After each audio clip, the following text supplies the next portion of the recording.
Dmitrijs, stāsti, kas šodien notika manēžā? Koptreniņš bija, un koptreniņa ietvaros mums bija kontrols skrējiens. Un kāpēc? Priekš kām? Tas tā kā, lai saprastu audzekņu līmenī, ja?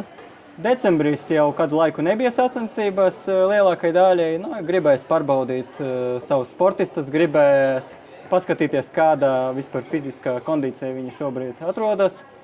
Un, jā, man kā treneriem svarīgi zināt, plānojot programmu, ātrumus, intervāliem. Un es domāju, pašiem sportistiem ļoti labi, ka viņi uzskrēja tādu distanci kā 3 kilometri, jo ne visiem ir tāda pieredze. Parasti, es pat teiktu, lielākā daļa, absolūti lielākā daļa nāk ar kaut kādu maratonu, pusmaratonu un ultramaratonu pieredzi pie manis, bet viņiem nav nekādas nojausmas, pat cik viņi var noskriet kilometru vai 3 kilometrus. Un tad īstenībā, jā, kad ja es pasaku skriet 3 km tempā, viņi pat nezina, kāds tas ir, tad 3 km temps. Un cik bieži es taisu tādus testus? Pagājušajā gadā uztaisījām arī ziemas sākumā, un tagad arī. Tad tu varēsi salīdzināt kāds progress, jā? Kādam tas būs pirmais skrējiens, kāds varēs salīdzināt. Bet te nav mērķis salīdzināt ar iepriekšējo gadu, jo atkal kāds bija laba formā, kāds atpūtas jau mēnesi un praktiski neskrēja. Tāpēc varbūt tā salīdzināšana nav īsti tas, ko jādara.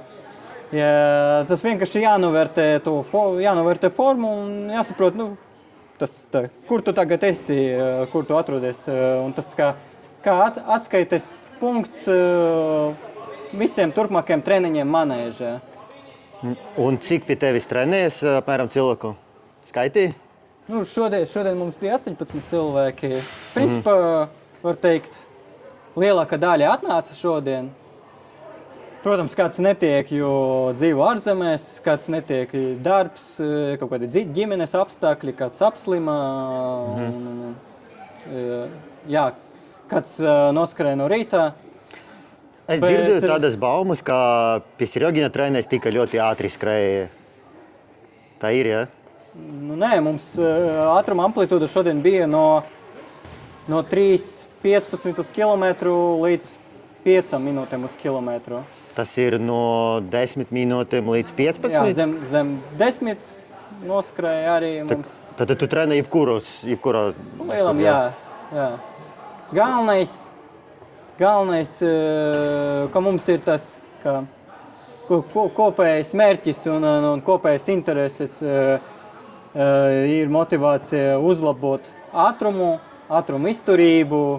Mēs varbūt neskrienam tik daudz gārus gabali. Kaut starp mums arī ir ultramaratonisti, tomēr tieši trešdienas mēs pilnveidojam savas ātruma īpašības. Tad katru trešdienu ir tie koptreniņi, ja? Principā, jā. Nākamnedēļ nebūs un aiznākamnedēļ nebūs. Tā iekrīt uz sarkano datumu. Manēža slēgta, ja tagad manēža, ja? Es nezinu, vai manēža slēgta, visticamāk manēža strādā, to es nezinu, bet tā ir brīvdienā, lai cilvēki atpušos, izskrien savus treniņus no rīta. Bet jā, principā mums nav darba diena, nav brīvdiena, mēs pulcējamies. Un kā bija arī šodien balvas kaut kādas no atbalstītājiem, jā? Jā, mums ir partneri, atbalstītāji un kaut ko tāds kā par godu Ziemassvētkiem, teiksim tā, kaut ko pagodināt aktīvākus. Tos, kas atnāca. Tad sumarizējot audzekņus Bultava uzņem, koptreniņi notiek trešdienas un var trenēties jebkura līmeņa sportisti. Jā.